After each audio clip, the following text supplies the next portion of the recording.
All right, so moving to the forwards, I've got two younger players here. I was like, who do I go? Like, which way? And disappointments. I sort of was thinking about this in the last week or so. Was that they come for different reasons. You know, Yeah. obviously Kemba's was different and was due to injury. Jalen Suggs is obviously, as a rookie, but we sort of expected more. And the first forward here was injured for the first portion of the season. He's only got up to about 39, 40 games now, so he's missed half the season. Um, but he's on a team that's not going to make the playoffs. His current stats are 10 points, 3 rebounds, and like 1 assist. That doesn't even scream like, who the hell is this guy? Okay. But, Rui Hashimara, okay, Okay. in the Wizards, this guy was, I think, the 10th pick. Yeah. Ninth I pick. like Sorry, him, yeah. ninth pick. He was a ninth pick, okay, 3 seasons ago. And he was averaging 13 points, 13 and 6 in his first season, 13 and 5. Sure, injuries have come along, and then now Porzingis has come along. He was like the big Japanese sort of, I think one of the first Japanese players in the league, and he's now sort of he's not really seized the moment. I think that's the thing. When he came in, I was high on him. I think I even grabbed him in fantasy in his rookie season. I was like, can he put up some numbers? And you know, he had his moments, and maybe it was too early at that point for him to be consistent. But he's in his third season now, and with Porzingis coming in, and obviously the fact that who else Kuzma is also in that sort of same sort of spot that he plays, he's just hasn't grabbed, he hasn't seen the minutes. And he hasn't sort of really been able to make that impact where you sort of hope that I'd hoped, I guess, that he would have been able to make by this stage. And I'm not too sure why. I guess next season we'll see. We'll see where the Wizards go, and who knows? Maybe he needs a change of scenery. I don't know. The second forward spot here is another young fella. You might like this pick. I don't know. Like again, let me give you his stats. They don't scream out at all. 8 points, 3 rebounds, and 1 assist. Okay. He has played 69 games. He's been healthy. All right. He's played all season, 7 starts, 16 minutes a game. That's the problem. That's the problem. Okay. The New York Knicks suck. Why are they not playing, Obi Toppin here?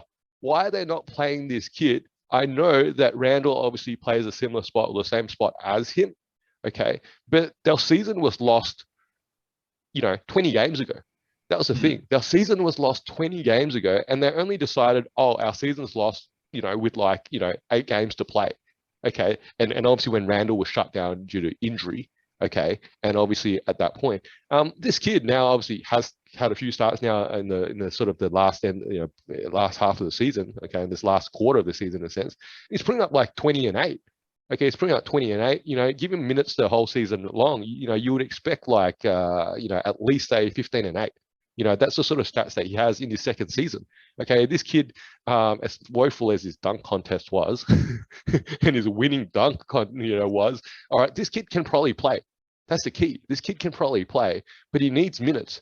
Okay, and we spoke about him a little bit, I think, in his rookie season.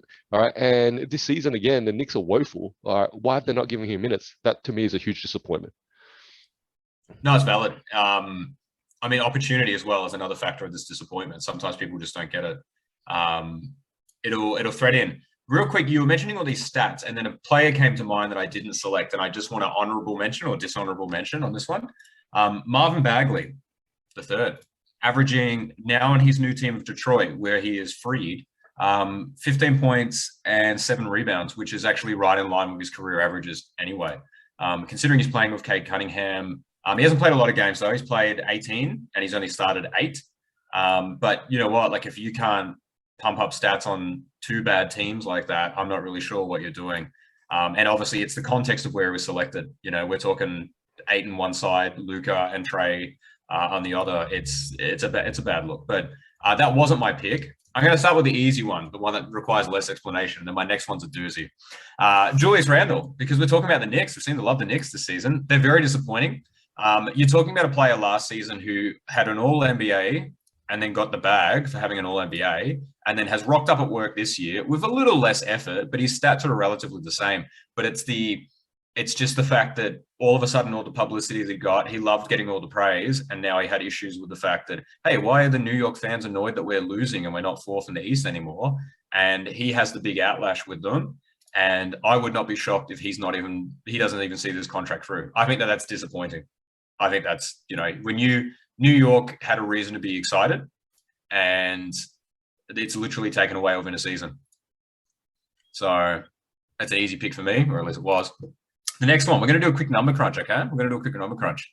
All right. I'm going to give you 3 different stats. It's a 3-point percentage, okay? Yep. 37.2%, 40.8, 41.7. Okay? Okay. Different stats, right? Where would you put those 3 players on the salary of a team? So would you put them as like top paid player, like 5th, 10th? Where would you put those 3? Just based upon 3-point percentage, nothing else. Does the kid even Just play based on the defense? 3-point percentage. Yeah. Don't even worry about playing defense or even passing the ball or dribbling. Just it should be like at least like a 6th or 7th player in the rotation. Fantastic. So the reason why I bring this up is the player out of that bunch with the worst statistic is the 4th highest player on the team at 15 million. And the other 2, which are legitimate role players, are on 1.6 million and 800,000 respectively. Now, why am I bringing these 3 players up? Because they all play a very similar role, small forward / shooting guard, and they are in there to space the floor and shoot threes. The one that's getting paid the most is shooting the worst, and statistically is about the same. The player is Duncan Robinson.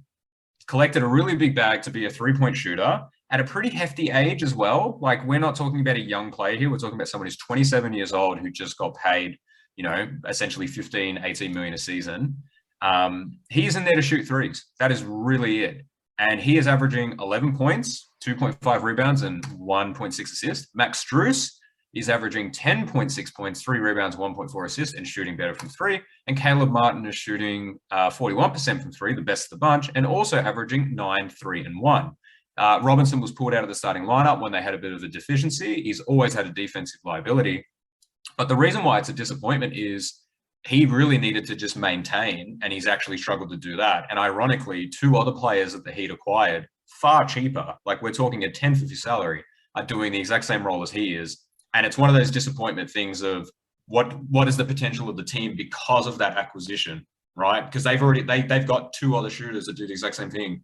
17 million in cap space. They could have either A, allocated to them to lock them up longer, or B, what else could they have gotten? So that is my other disappointing forward. Interesting picks. I think Randall did cross my mind. And it definitely was a disappointing season from Randall and a disappointing season from the Knicks. I think, though, again, I personally didn't think his season was sustainable.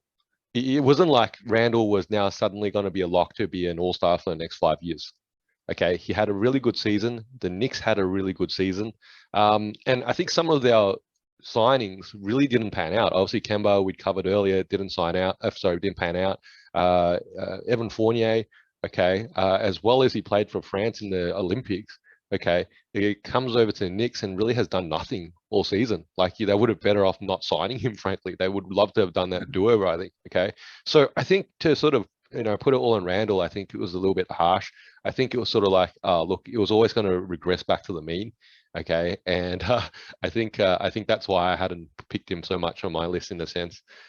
With the other pick with Duncan Robinson, that's a good one. You just, what were you hoping he would actually give us? What would you 40% at least, you reckon? And 15 points a game maybe? What were you hoping? No. I think the disappointment is more just, ironically, it's more of a team disappointment. It's just the fact that you gave all the money to a player like that when you literally got 2 others that did the same thing, if not better. And I think it's one of those, it's like paying bigs. It's like paying $20 million for a 7-footer when you can get one for $5 million, and they probably catch the same amount of rebounds and catch the same amount of points if you pass it to them. I know what you're saying, and I think we had a short chat about Duncan Robinson. I don't know whether it was recorded or not, and I sort of said that I think he's played better as a 6th man. He started for most of the last 2 seasons, but I think he would be probably better off as 6th man, coming off the bench as a sharpshooter in that sort of sense. I think, look, again, you're right. You probably could get more out of the investment that Miami gave him in that sort of sense. But I think the 2 comparisons you gave are a classic case of 2 younger players, I think, than him. Okay, that obviously, and I know, is it Caleb Martin? Caleb Martin, yeah. Yeah, Caleb Martin, yeah, because obviously, Caleb Martin obviously got cut from Hornets. Okay, they kept his brother. They didn't want him. All right, he's Miami's picked him up on I think it was a two-way to begin with. Okay, and then I think they then gave him a contract after that. And these two players, him and Max Strauss, they're hungry. They're looking for that $10 million contract. Okay, that's the key. All right, they're going to go out there and go as hard as they can. And I think Duncan Robinson has cashed in now. Okay, and he's going to settle into the role. And it's so harsh to say, maybe that's the situation. But again, how many players have had that career year, cashed in, and then their stats have sort of regressed back a little bit to where probably their ability is. Okay, and I think that's why the situation more so with these other two younger players. Now they're looking like, can Miami keep them ultimately next season? Okay, because because they're now going to command probably upwards of 8 million. Okay, and they might be only able to keep one or the other, not both. That's the reality. So